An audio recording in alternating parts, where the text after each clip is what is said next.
Live from Sacramento City Hall, it's the SacVibes podcast.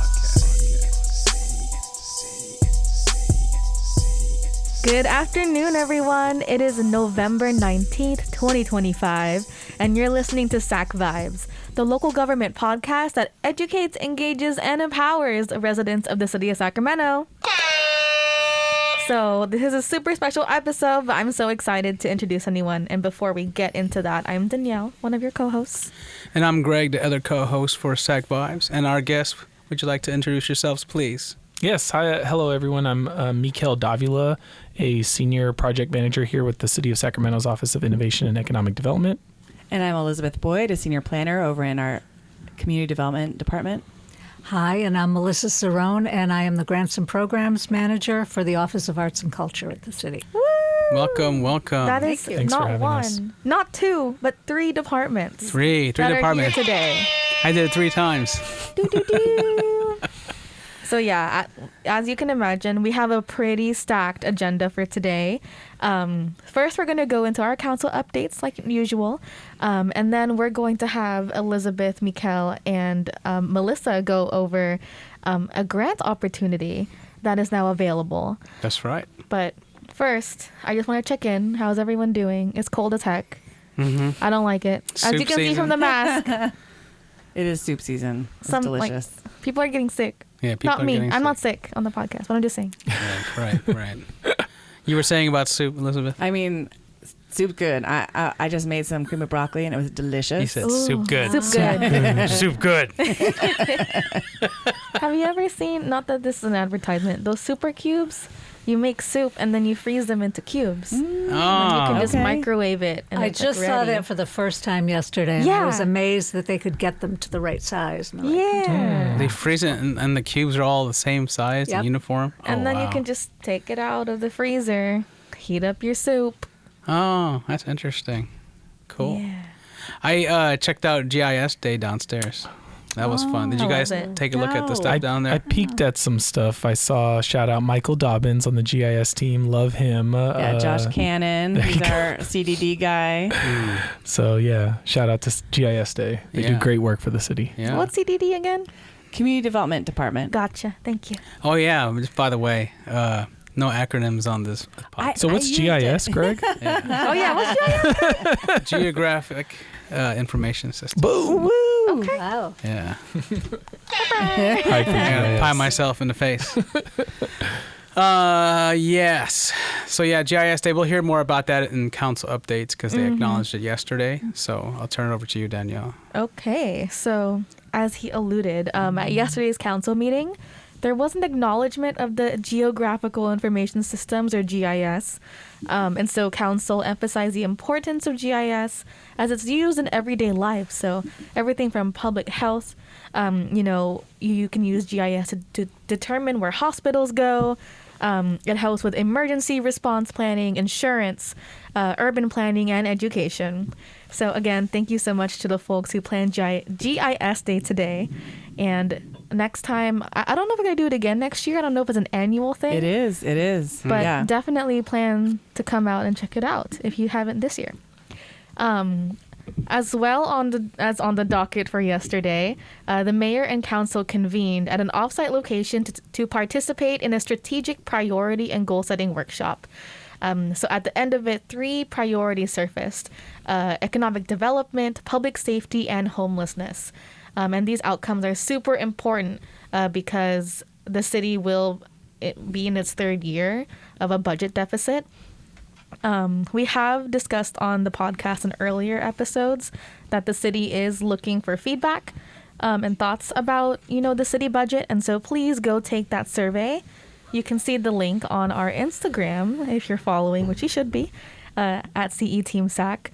It's available in multiple languages, and it's just going to ask in questions about what do you believe the city should prioritize in the budget, and that will help inform their decisions as they go moving forward. The official discussions aren't going to happen till like summertime, since it has to be finalized by, what is it, June? Yeah, before the Yeah. fiscal year. Before the fiscal year. Way before June, though. Oh, right? yeah. Yeah. it's going to be happening for a while. So please definitely get involved. We'll be telling y'all to make noise about Yes. your favorite programs, what have you. If y'all forget, we'll be telling you every 2 weeks. Yeah. No worries. Also on council updates, Waterfront Reinvestment Program. So this program got the approval from council to move forward with the first phase of development, which includes the revitalization of the boardwalk. If y'all have been at the Old Sac boardwalk, I've tripped before because the boards are a little uneven. So that'll be fun. You won't trip anymore I know, you won't trip anymore. after phase It'll be one. good. Development of the children's play area. That one's going to be super cool. Mm-hmm. And the construction of a public market. Oh, that's going to be fun. Yeah. Nice. Oh, I'm so excited for that. I don't want to spoil what I did for later segments, but I just really love the idea of food outside. That's my thing. And then also cannabis lounges and dispensaries. So council tried to ease the geographic restrictions on these businesses so that they don't get clustered within the same neighborhoods. Most of the dispensaries that are currently in Sacramento are downtown and in Black neighborhoods. And so the vote was to allow dispensaries to do open consumption lounges, but the vote failed 3-6. So back to the drawing board for Back to that. the drawing board. Yes. And so if you want to experience these updates live, please go to council every Tuesday. Except, I believe since the holidays are coming up, I think the schedule is a little bit more sparse. Is that right? I believe so, yeah. Yeah. So There wasn't that many meetings this month either, which is why there's a lot of updates for you guys I know. right now. But that's what happened yesterday. Cool. Thank you very much, Danielle. Those were our council updates. So now we got another segment for y'all. I am here with some colleagues. One of our guys has been on our first season. Mikel, you were on our first season of SacVibes. When we were sitting. Back when we were sitting and all nervous. The I didn't dinosaur. like that. The I felt dinosaur. like- Yeah. It was like a different era. You're sitting in chairs. But yeah, welcome back to the podcast. Thank you. Last Glad to time be you back. talked about Forward Together. We also have Elizabeth Boyd here with Community Development. Hello, Elizabeth. How are you? Hello. And then last but not least, Melissa Cirone from the Office of Arts and Culture. How are you doing? Hello, good, thanks. Before we get started, I wanted to hear more about like what your roles are. So let's start with you, Melissa, and then go back this way. I am really excited to work with both Elizabeth and Mikel on this. This has been, sort of our dream to work together and to create programs that show the synergy between what we do. We all sit on, committees together and we talk about things in a general way, but when we can actually sit down together and map out a program which suits all of our needs, it's really exciting. So I'm thrilled that Arts and Culture has a seat at the table in economic development work and in neighborhood revitalization work. So we're excited that we can infuse some arts and culture into the Stockton Plan and the grant moving forward. Nice, nice. Well, but what do you do day to day? Oh, what do I do? You don't want to know about that. Grant classified. I mean, I feel like I spend most of my time really right now with grant implementation. We are still implementing grants that came out of COVID and came out of the ARPA, American Rescue Plan, whatever. Very nice. Very well. Nice. That was No quick. acronyms here. So we are still getting grants out the door, and it's just been a lot of work. So, and we're still moving them along. So that's what I do on a day-to-day basis, make sure the money gets out the door. Can I just ask a really quick question? Yeah. How long have you been at the city, I Melissa? think I've been here, I might be here probably not longer than you, 8 years. Oh, that's longer than me. So, That's longer and the than only me. reason I ask is, Melissa, you're also a brilliant sort of arts and culture, creative economy, placemaking mind. We were just on a call the other day with somebody from Stockton Blvd interested in some, and I think just the wisdom and advice you can provide them. So I think you also do that day to day, bring that to this team. Yeah, thank you. I mean, what I hope to do is to be able to help people articulate what they want to do better, like help them form their ideas into projects. And if they don't work now, I guarantee you down the road, I've seen folks submit applications for grants that weren't successful, and then 2 years, they're just hitting it out of the park. So Ooh, it's good. that's Nice. nice to hear. Yeah. Yeah, but everything artists related, supporting artists and creative businesses and it's kind of fun to hear from people that work with you. Thanks. As much as I love hearing about the arts, I wanted to hear it from you too, Elizabeth. And Yeah. our friends in planning. So I work in long-range planning, which really looks at a neighborhood 20 years in advance and says, how do we get to some ideal future? And we write documents that put together a vision and then try to lay out some steps to get there. And the Stockton Blvd Plan is one of those documents that we put together a couple of years ago. It went to council last year and got adopted and did so much community engagement. We had a great resident planning team. We worked with our community ambassadors. We had a lot of meetings, a lot of events and different things just to really gather what people cared about. And that's what I try to do is say, how do I be an advocate for what people care about and write it down respectfully and thoughtfully and then help people figure out like what is actually possible. But if we don't lay out the vision, if we don't lay out our goals, then we'll never get to that future that people want to see. So, Right. Yeah. Real. Yeah, I'll just add the Stockton Blvd Plan process was where kind of the idea behind the ambassadors was born. So, Yeah. helping innovate and create, lasting programs while we're doing this planning work is I think what you brought to the table in our planning projects. And then some other really cool things like small developer boot camp type stuff, being able to convene and connect all the different departments. So that's where I think your skill set is brought to NDAT for sure. Yeah, I think what's really fun is that Lynette Hall, you guys know her, and then Mikel and I are co-leads for the Neighborhood Development Action Team, which is really looking at how do we unite cross-departmentally, I think with other departments as well, like Office of Arts and Culture, to, feed in, help these neighborhoods that have been left behind, that have been, historically neglected and underinvested, and really work with the people that live there, that work there, that own businesses there, to help them in thriving, and that we're not just planning for people, but we're planning with people and trying to help them get more capacity to do things on their own. And this is the opportunity that we're here today to talk about is just that seed for helping move things forward. Yeah, Stockton Blvd Plan was one of the first projects my team worked on when we first started back in 22. Now here we are with the money. Yeah, it's very exciting. I also wanted to point out to everybody that's listening and watching that Elizabeth throws a great paper airplane. We had a reel, and that was How do I featuring the not know planning team. this? You didn't see the reel? Yeah, It oh was my a very good goodness. reel. Yeah, Yeah. it was a reel with the airplane. I lost my skill, so I'm going to come back to you because my daughters are really interested in paper airplanes now, and I just can't do it. Yeah, I mean, thankfully I did do 2 passes. The Okay. first pass was like a little twirly. You The kind of second, threw it too hard, maybe. it's like you gotta let it glide. Yeah, it definitely glided. Like, ooh. Wait, glid is not a word. Glid? It glid. That is not a word. Glided. That doesn't sound right either. Glid or glided? Let us know in the comments. Okay, Mikel, talk about your neck of the woods. Yeah, hey y'all. Also co-lead the Neighborhood Development Action Team, or NDAT for short, but really head up a lot of the small business assistance work here. We call that program in our office the Business Solutions Center. So really just excited about working with small mom and pop, budding entrepreneur type businesses all across the city to provide them access to the resources that not only the city has, but that are out there for them, because the small business journey, the entrepreneurship journey is a isolating one, is a tough one. But the more resources and support you can get, the better. So definitely love my work there. And then just to round out some of the inclusive economic development stuff, it's the neighborhood revitalization, working with communities that haven't seen that investment.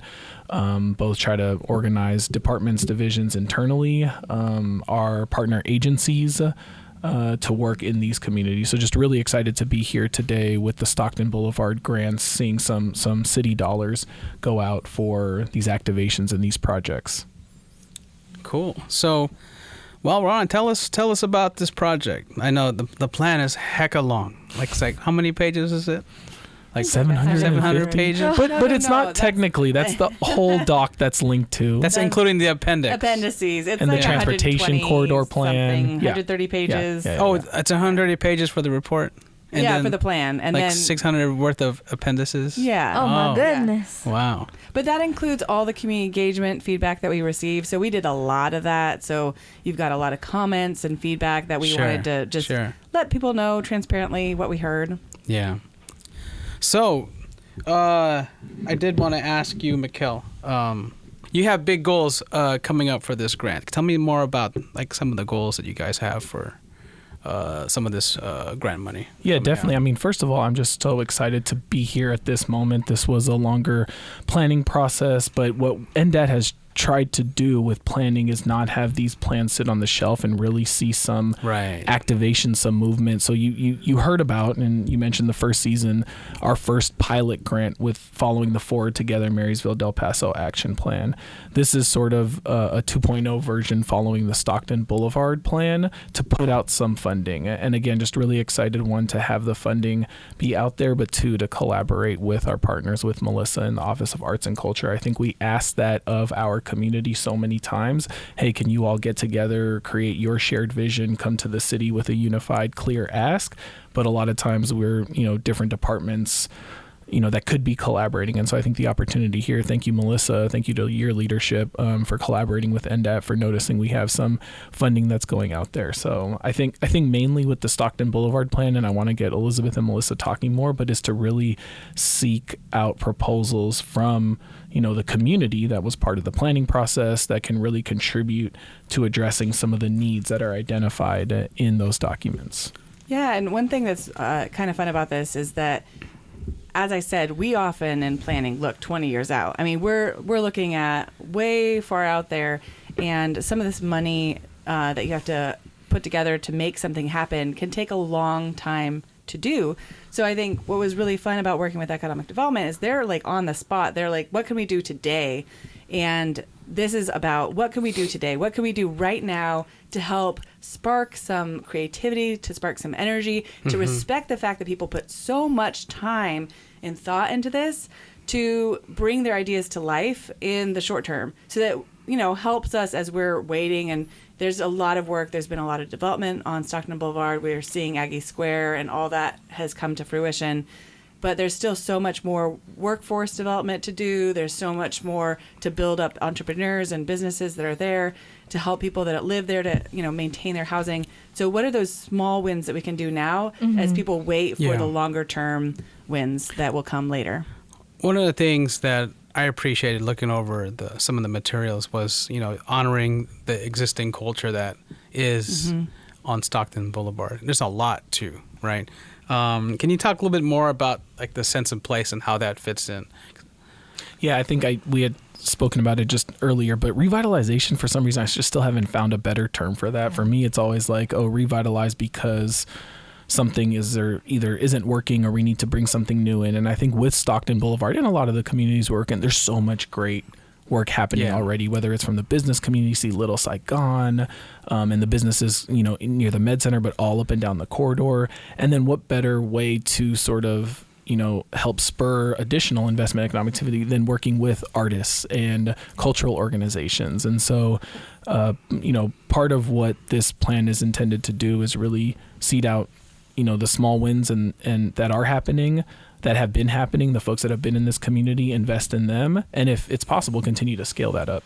Yeah, I just wanted to call out even more. I know we talked about it earlier, but the reason why a sense of place is important to me is because, whenever revitalization usually happens, it's done with the lens of usually one population or culture, right?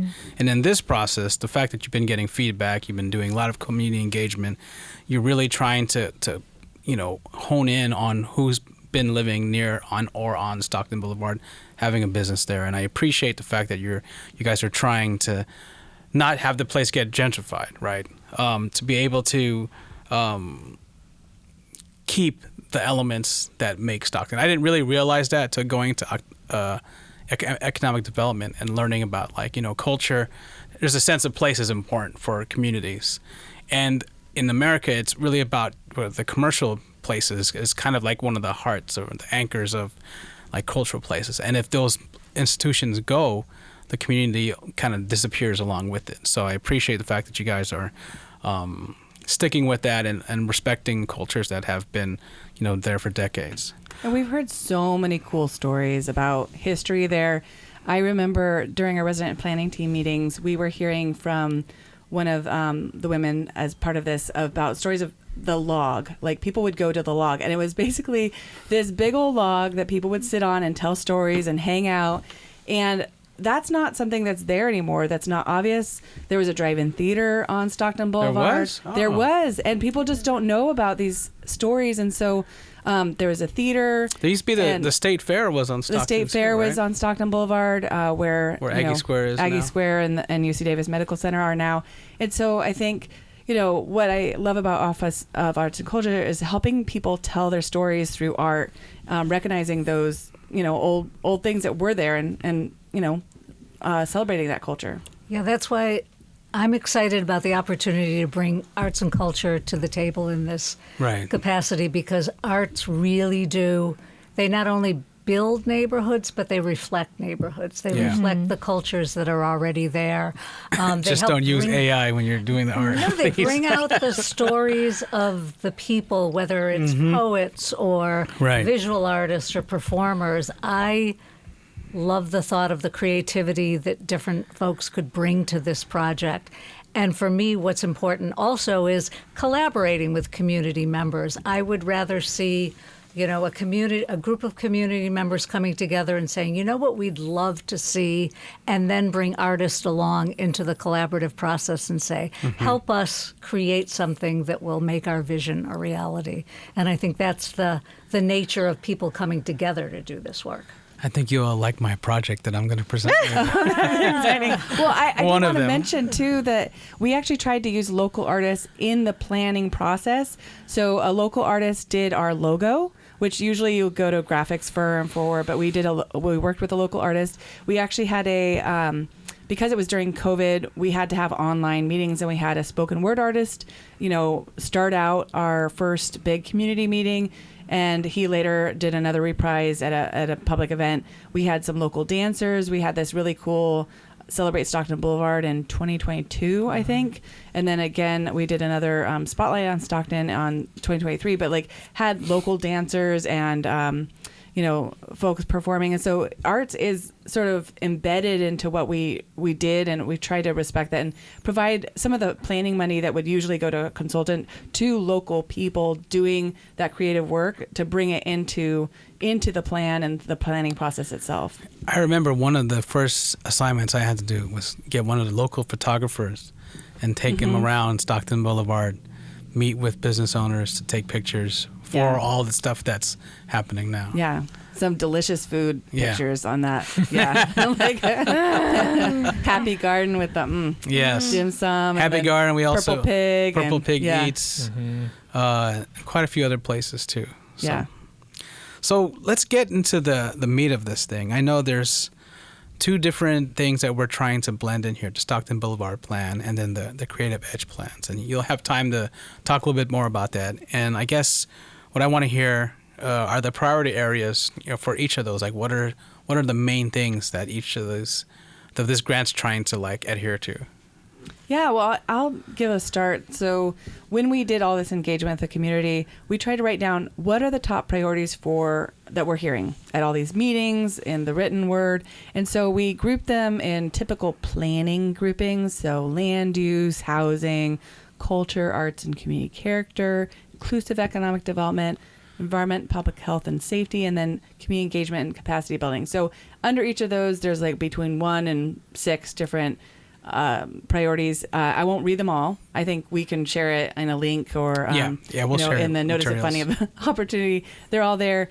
But there's a lot of crossover with the Office of Arts and Culture in terms of our culture, arts, and community character. So I just wanted to read that one out loud because I think that I can then pass it over to Melissa. But celebrate and enhance the creativity, diversity, and beauty of the Stockton Boulevard area and its people. So it's pretty broad, which is exciting because that means our grant can be pretty broad.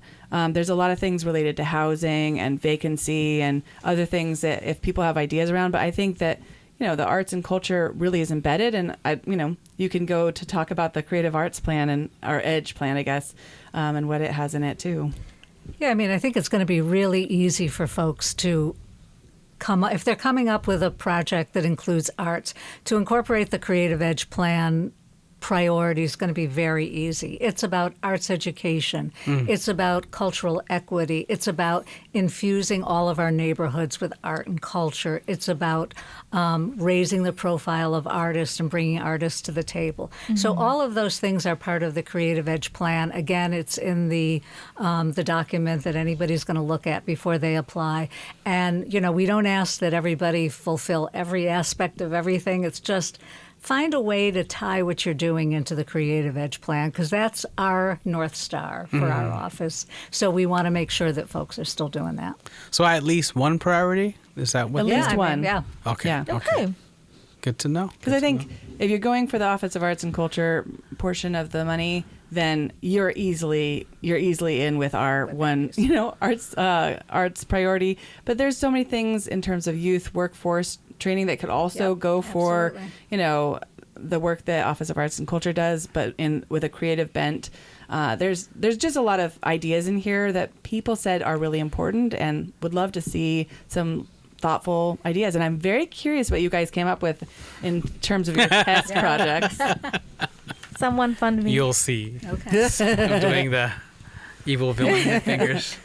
So let's talk about the buckets really quick. How much funding is available for each of the pieces? Thank you. Yeah, I did want to go into some grant parameters. So last year when council adopted this plan, we also had said that we're committing $700,000 to the implementation grants, or these Stockton Blvd Plan Action Grants that are out now. What folks are seeing advertised is the first tranche of $200,000. So there's a pool of $200,000, $100,000 from the Neighborhood Development Action Team, and another $100,000 that's put in from the Office of Arts and Culture. So based on the proposal and who it's coming from, we'll be deciding sort of on those pots of funding. Really, this is the opportunity to see the sort of first types of proposals that are coming through, but with the remaining $500,000 that we've allocated to the Stockton Blvd Plan, we'll be determining, should we put more funding into this, or one model that we have done in North Sacramento is a more larger collaborative partnership grant. I think, just as we are collaborating here at the city, if there are folks, even some of these smaller, action grants that are getting this funding that want to come together for multiple points in crossing both Stockton Blvd Plan and the Creative Edge Plan, we'd be really excited about seeing those proposals. So for now, $200,000, minimum request is $5,000, maximum request is $25,000. We heard some feedback that led us down to the road of doing grant cycles and a recurring grant deadline. And so the first deadline here is December 5th. We launched the grant in early November. And so this first opportunity or first cycle closes December 5th. We'll be reviewing, scoring, and awarding, and then coming out with the next cycle shortly thereafter. And we're going to do no more than 5 on each Thank round. you. Yes. So we limited the amount. 5 awards? Yes. Okay. 5 awards per grant cycle. And so really trying to make sure, again, just from the feedback that we heard, plus other experience with grants, we really want these to be ready to go. We want to see the tangible, visible benefits from these projects happen along the boulevard, 12 months or ideally like 6 months or sooner, so that we can get going. Okay. Okay. Cool. At the same time, I think these Neighborhood Development Action Team grants are really intended to work with anybody. You could have gotten a grant from the city before and you know how the city works in the contracting process. But if not, we encourage those applications too, from individuals that don't even know about the contracting process, that need a fiscal sponsor, all the way to, experienced organizations that have worked with the city. We want to, encourage anybody to apply, and we want to provide that TA in order for folks that haven't received awards. TA. Technical assistance. Thank you. You had the game. I had the pie in my hand ready to go. Ready. So we want to help coach and whatnot to get folks, maybe this is the front door of the first grant they receive from the city or first contract, so that they have the opportunity to get more in the future. Cool. Well, I think that's a great segue from 2 unexperienced, maybe marginally connected individuals at this table right now, created some plans that we think might be viable for the Stockton Boulevard Action Grant. Bring it. And this So is the we'll first see. time we're seeing these, so Yeah, I know. We've never seen any of this. I We have don't no know, warning. Elizabeth, if you saw our previous episode with Amy and Don't Jamie. put me on the spot. Don't put me on the spot. You can say no. I won't be that mad. Just kidding. But essentially, we had to plan neighborhoods, and I was like, disclaimer: all of my neighborhoods in City Skylines, which is a video game where you plan cities, fail. Yeah. I can't set up sewage lines or power. Or You put your whatever. water source next to the sewage plant. Yeah. That's unfortunate. I tried. Yeah. Anyway, again, this is going to be a nice graphic, tongue-in-cheek kind of way to illustrate some of these priorities. So first, I wanted to point out that this right here, for those of you listening on Spotify, I'm showing a map of the project area. So you can find this on the website. This is the black barrier border is, I guess, the outskirts of the project area, Yeah, right? Can you talk? study area. study Study area. area I was is what going you to call say, it. just because the plan, is quite lengthy. Page 11 of the plan, you'll find a map of the study area. Also, once you're in the digital application, there are links to a GIS, Geographic Information Systems map. That'll help you if you wanted to put in an address, let you know sort of if you're within the study area boundary, if you're within the city, or an unincorporated county. So it's okay for folks to apply if they're living in the, say, the Finger area? Yes, however, that is unincorporated, I think, when you reference the Finger. And so really this funding is benefiting city residents, businesses, the built environment, and the place within the city. And so we kind of have to stick to that, although within that study area was the unincorporated boundary. Okay. Can somebody define the Finger area? That's what I was about to do. Talking about. We're not talking about an actual For thing. those of you that don't understand city slang, we talk about this area. So if you're looking at the map right now, there's a dotted line. And there's a dotted line that looks like a finger going like this. Come here. And that's what they call the Finger. It's unincorporated area. It's outside the city limits. The city limits kind of go around, I guess, Fruit Ridge Pocket and Lemon Hill area. I don't know why. Since we're on it, is there a reason for the Finger? I mean, we have to get permission from people that live there or own properties there to annex them. And the last time we tried, it failed. We do have it in our general plan. If people know about the 2040 general plan that got adopted last year, to reopen that issue and come back and say, hey, residents, are you interested in being annexed to the city? So, that will come up in the next probably 10 years Okay. of, hey, Ooh. but So the Finger might be Finger disappearing. goes The away. finger Finger maybe goes no away. more. Who But knows? Finger go bye-bye. we aren't allowed to just gobble parts up. We have to go through a process. I and so, see. Okay. All they right. don't have to agree. And so if they That's don't agree, then interesting. they don't have to be part of it. Oh, okay. I will mention there is, at least as of November 20th, there will be a recording of an info session online. So, if you need more information about the grant, there is that webinar online. And then one requirement is that you meet with a project manager. And so our availability, our booking is online. So prior to your application, we'd love to help, especially with like technical things, so that you aren't disqualified, the moment you submit. Okay, so you guys ready to see some projects? Let's do it. All right, so I'm just gonna show it. I don't even know. I don't know what to say. I love that. All right. love that? Let's get into the I was visual. waiting to bring it up, but while Mikel was talking and you brought up the slide, I don't know if you saw Melissa's face, but I lost it. I mean, I do love boba. I mean, it's delicious. I love it too. It's a cultural staple for So this is there area. like a cell phone tower? Yes, I tried to purpose the straw as a cell I phone mean, this gets transmission tower. complicated. I mean, do we need to bring in planning, like serious planning to this? This Yeah, gets Yeah, I mean, I don't know how you're gonna keep the thing filled with taro or mango. Public health That's probably mango right will there. need to be involved. Yeah, Yeah. the boba can be the windows for the building. I want it to be more artistic. But I will say, food is culture, and anything. If That's people right. want to incorporate a really creative, clever idea that really involves the food of the district, I think we'd take a look at that. That's cool. Yeah, my fantasy is that people have shared with me an idea of having food tourism in Little Saigon. Oh, yeah. And we have so much good food down there that I would So love. much. And that's one of my favorite things to do on trips to Europe or to Mexico, like go on a food tour. And I would love to see that. Well, and that's part of the whole cultural tourism idea that we've got going here in the city, too. It's really about getting into neighborhoods and experiencing what they have to offer. Yeah. So my idea, I have two proposals. First one is to have, first, I don't own any land, by the way. This is just for fun. But if I did, I would put 2 towers of boba to represent, some of the cultural staples and, what people come down there for. When you're growing up young Asian Pacific Islander, boba places are where you hang out, right? So it's a hangout for a lot of young people. And whatever city I've been in, I've always seen young people hang out at boba places. There's always games, and there's even a boba place that has like dog friendly. It's like a dog place. I forget the name of it. Anyway, let me pull up the side view of this project here too. There's a side, there's a side view there. So there's a little housing in the back. Nothing in the back of the field, but just in the front.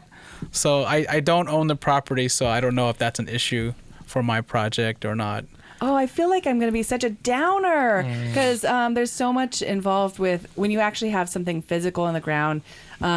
We love to have creative businesses, but definitely owning the building or owning the lot and having something that is doable within that 5 to 25,000. Okay. Because building something that big, I mean, I won't go into all of our building codes and planning, zoning, all that jazz, but just that's definitely outside the scope of what we're looking for. I think, having a game night, having something creative at a boba shop, doing a boba related party. And I think that would be really cool.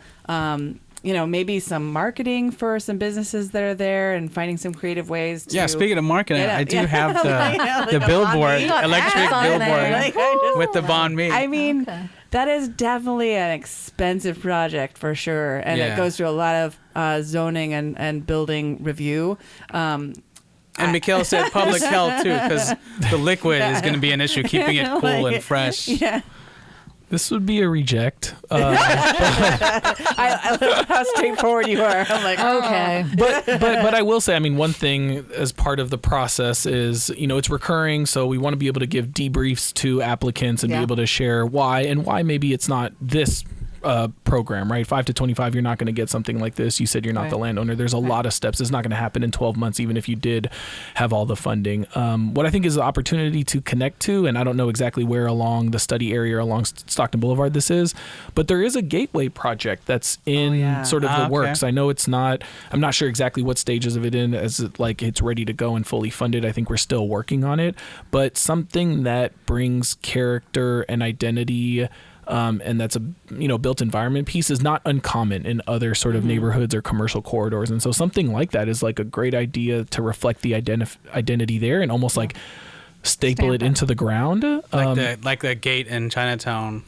Correct. As an example. Correct. Yeah, and yes. we do. Our public works colleagues are going to be coming out next year with, hey, we've got some funding for a little bit of a Little Saigon gateway. So they will be coming out to the community. So there's some exciting things coming. But if there is signage or, some banners. Yeah, or things banners. Like that. I mean, we helped, I believe, the Stockton Blvd Partnership, which is a property-based improvement district, put up banners that celebrated Little Saigon and the boulevard. So, there can be other ideas like that. And sometimes people on their private property could, put up some cool, art or things that and call back to that. We did say that we were discouraging public art projects, so art that was going to be on public property as opposed to private property, because the process is so long and very involved, and it involves a lot of permissions and a lot of permits, whereas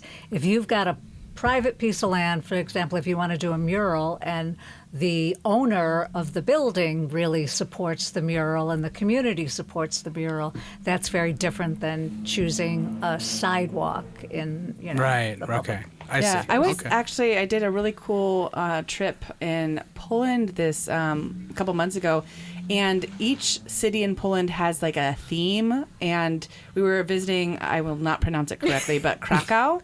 And Krakow. their theme is dragons, and then I know I'm not pronouncing this right, but Wrocław, I think it's like Ruslav or something. It's really hard to pronounce for me, but their theme was gnomes, and they put out Like the garden gnome. yeah, like they put out little gnomes, little brass gnomes throughout their town square, and it was just fun because we would hunt them down, take pictures, and I think things that are Instagrammable moments or things that like make people like, oh look, I've a little treasure hunt.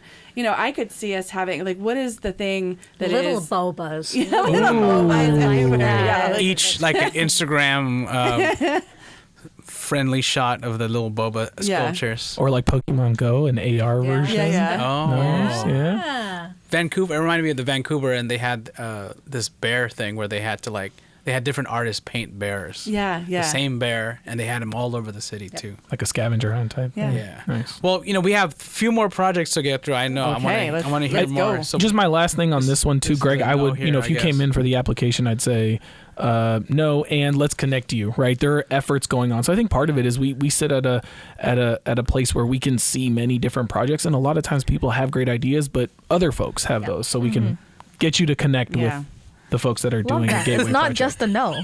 Yeah. not just No, connect you and with Sac County Mental Health for the idea of having a giant boba. Anyway, I know I say this in jest, but I also have a project that's based on another lot here. This is another area where I used to actually work in the study area near Stockton Blvd.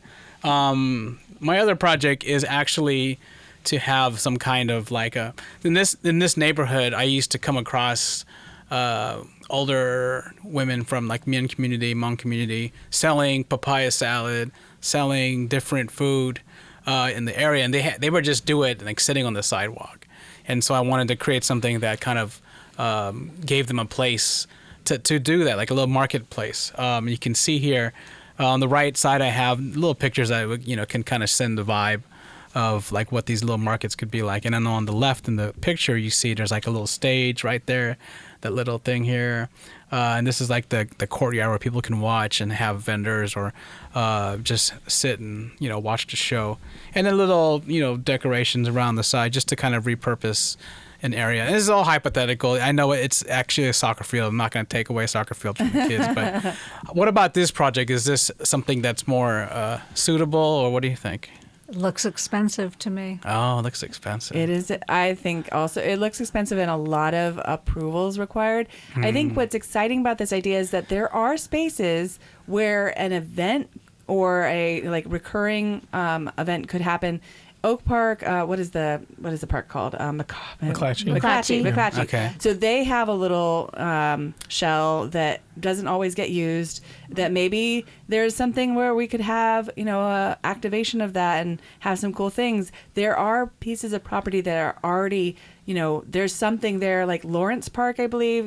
There's not a lot going on, and so having something that occurs, you still have to get some approvals. There's different processes to get your event permit and to make sure that things are all kosher. But I think starting from scratch is hard. There's in terms of private, I believe what is it, Soul Garden, or there's a really cool community garden in Oak Park that right. Alchemist Right. has. Yep. And so working with existing organization that has a piece of property and saying like, hey, what if we did this? Is that a possibility? And coming to us with like something that didn't need so much approval. There's a lot of steps here. I love that idea, though. I mean, I think you came up with a kernel which would excite us. It's talking about people who have a real need in the community. Right. Okay.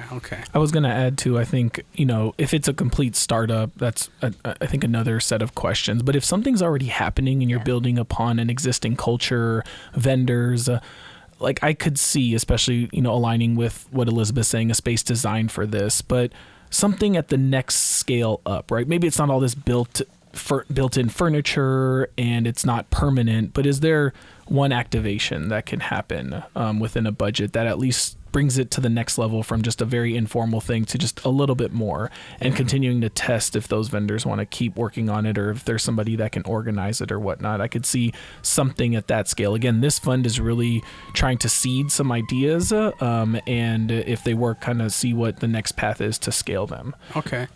Activation. Let's go back to that for a sec. I come from the nonprofit world, and that was new to me coming into economic development, but I thought it's one of the coolest things. Can you talk a little bit more about what activation is?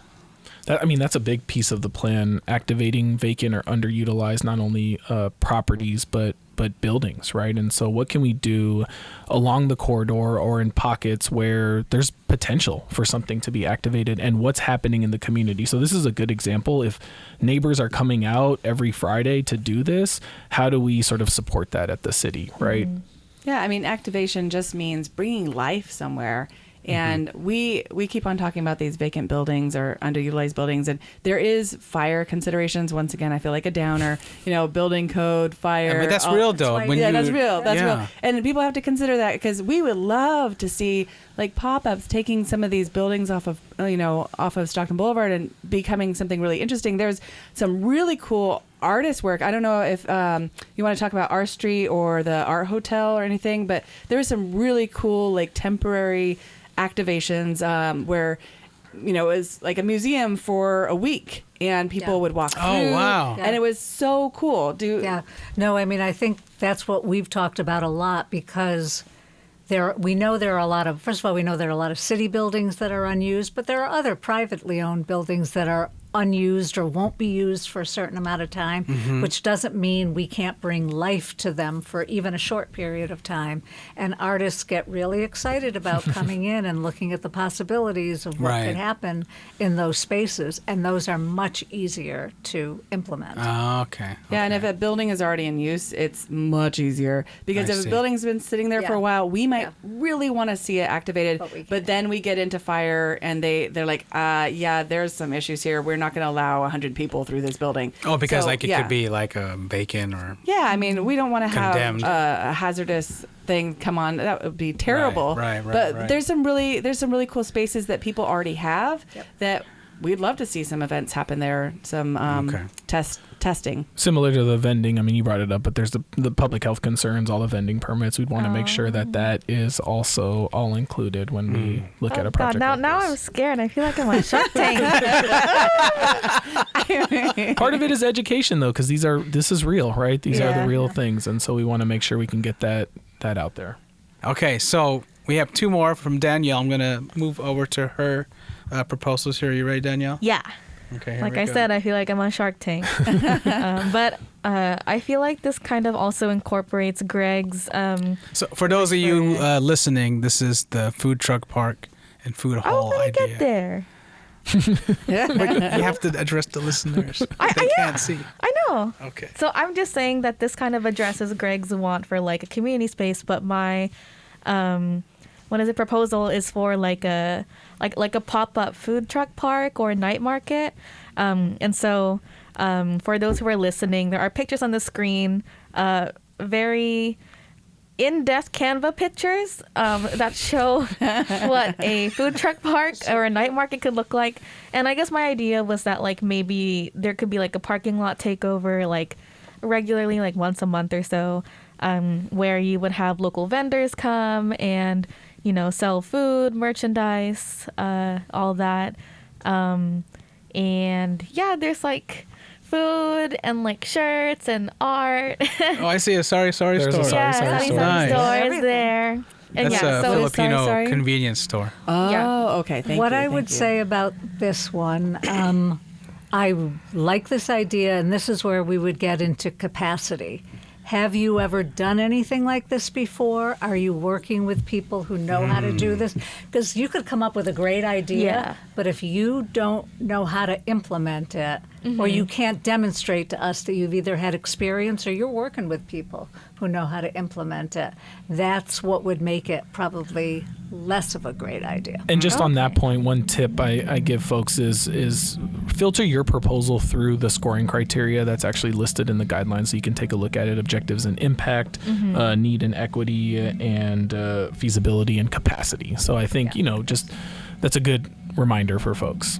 Yeah, but like who doesn't love a night market? I mean, And these Right? things can be done. If I'm Yeah. not mistaken, Tahoe Park has a somewhat of a food like truck a Stockton rodeo. Boulevard Saturday or something, Yeah. and then once a year, Battle of the Bonds. The Bond Battle Fest. of the Bonds. Oh, what? It's a banh mi like food festival man. I competition. would eat there. I would eat there. Yeah. I mean, you referenced our first Stockton Boulevard community gathering, which is Yeah. basically a little bit of what you see there from the night market concept. So it's not Just it's not regularly, impossible. Yeah. It's just Okay. Yeah, that's my and it does favorite one. activate spaces. It does bring people out. It does give artists a chance to sell and vend. So I think parking lots are a great place. I know that there's been a lot of safety concerns in a lot of these parking lots that, people at night, there's not enough light. And so to bring things that bring light and people and activity, it just is a wonderful thing to bring to the boulevard. And I know that there's a lot of interest in a desire from various parties. And so if we could, see something like this, I would love to see it. And I've been to one, I think in, was it North Tobas, that they were like, it was crazy amazing. They did a great job at their night market. It was like very packed, and a lot of people have tried, and sometimes they're not as successful. So just finding those partners that maybe you actually say, like, who did that night market in North Tobas? Can you work with Right. us? Yeah. Right. We would love to bring it down here. How do we make that happen? And having partners that know what they're doing. We'd love to see more collaboration, because I think that brings life to people, and you pass on your information, and then they now have capacity, and you're not competing because you're in two very different neighborhoods, south, north. Yeah. But, that experience is invaluable. and shout out to one of our community ambassadors. I think the Lunar New Year organized in the Stockton Blvd Plan area. So and that's a good representation of a real example. Yeah. Cool. Okay, Nice. so not impossible. I like. I'll take it. Take it. I'll take it. You ready for the other one? Yes. Okay. So this next one comes with some interesting context. So, for those listening, on the screen, there's sort of like imagine like brick walls and just sort of like an open space where folks can do street art or like public art installations. And so, if there's anyone who's ever been to Austin in like the past like 10 years or so, there used to be this official graffiti park. The people in the nearby lots did not want it there, but it was a huge like local landmark. Like folks would go, and there were like, I don't know if they were like the ruins of a building or something, but there were like these walls, and people would just paint on them and everything, and it was a huge thing in the community. And I think a couple years ago, eventually like someone was able to like shut it down, and now locals are trying to bring in like an official graffiti park. But I thought like if there was like a lot somewhere where you could put up walls and folks could just do stuff. I was gonna just really quickly Spray. link it back to the food vendor. I think one thing we've heard in the business community is the pop-up food vendors or the street food vendors, it's creates sort of a dichotomy between the Yeah. restaurants that have establishments, they have leases, they're paying insurance, employees, a lot of really hard costs. So just trying to find the balance between like not setting up right in front of these businesses just to make sure it's sort of a shared prosperity of economy, even though those night markets are sort of a different type of event.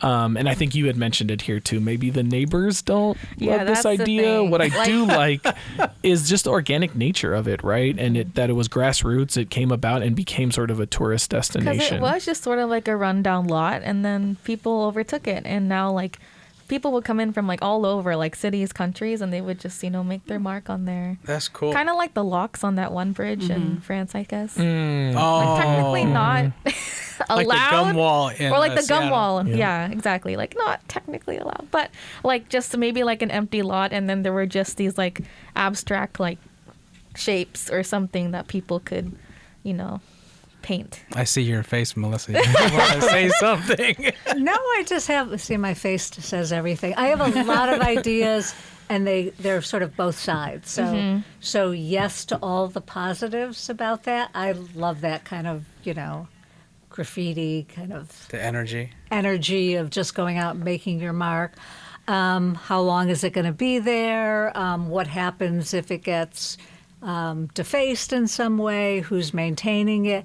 Is it going to be maintained for very long? What are the Right. materials people are using? In the first rainstorm, will everything just become a big mess? So you're sort of like thinking about all of those things. But if somebody had the idea, they could certainly consult with us. We could consult with Public Art and then talk about maybe ways to make it work. Yeah.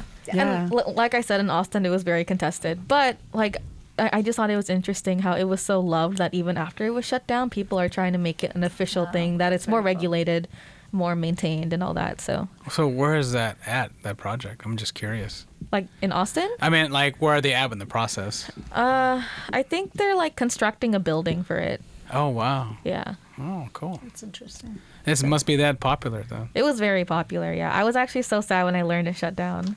Oh. But Well, I think that we've had discussions about outdoor galleries and, is there a temporary thing that people can put together? I think there's, you have to have something concrete that says, okay, this is what we want to do, and then we can test it and ask around. It really, once again, it also matters do you own the lot? Do you know who owns the lot?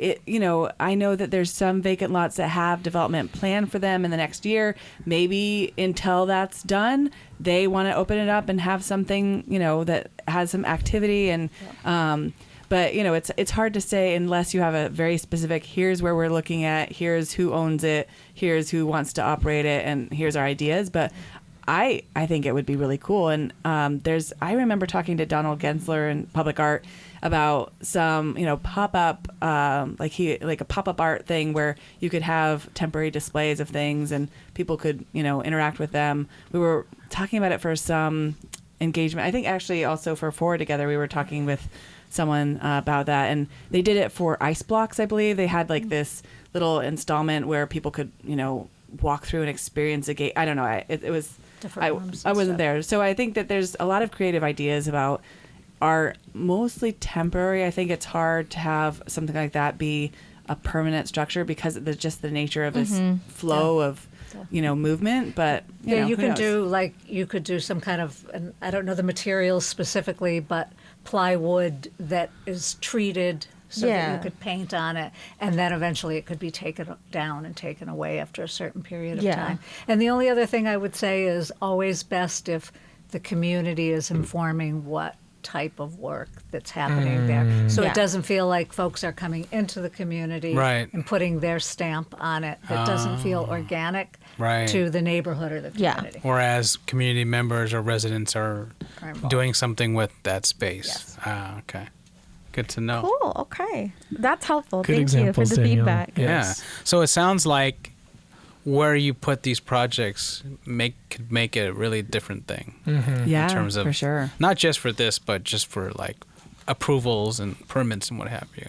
Oh, for sure. Yeah. Wow, that's good to know. So if I put my boba thing somewhere else, Yeah, it my might be word. more. Cool. So we are almost at time.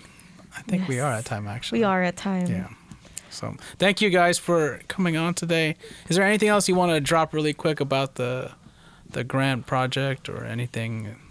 No, check the Sure. website for all the updated information. First round closes on December 5th. Please get your applications in, and we're excited to see them. And I think just similar to this mock version, we're excited to debrief and share our thoughts on all of these applications. And Can I do a little Yes, shout out please. for the Office of Arts and Culture? Yes. We have a small grant, small organization grant opportunity out there for organizations who have budgets less than $25,000 and work in the areas of arts and culture.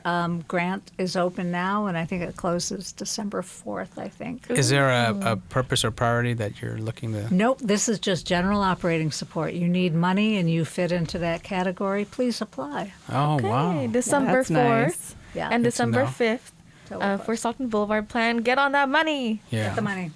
And we'll put the links to all the NOFOs, Notice of Funding Opportunity, all the other Stockton Boulevard Plan stuff into the description of this video. So thank you for coming on. And I hope for you, those of you listening, I hope it was helpful to walk through some projects to get a little bit more feedback from people. So Yes. Thank you. Thank you. Thank you. All right. So thank you for vibing with us. Don't forget to follow us on social media. We're on Instagram, Spotify, YouTube, Facebook sometimes.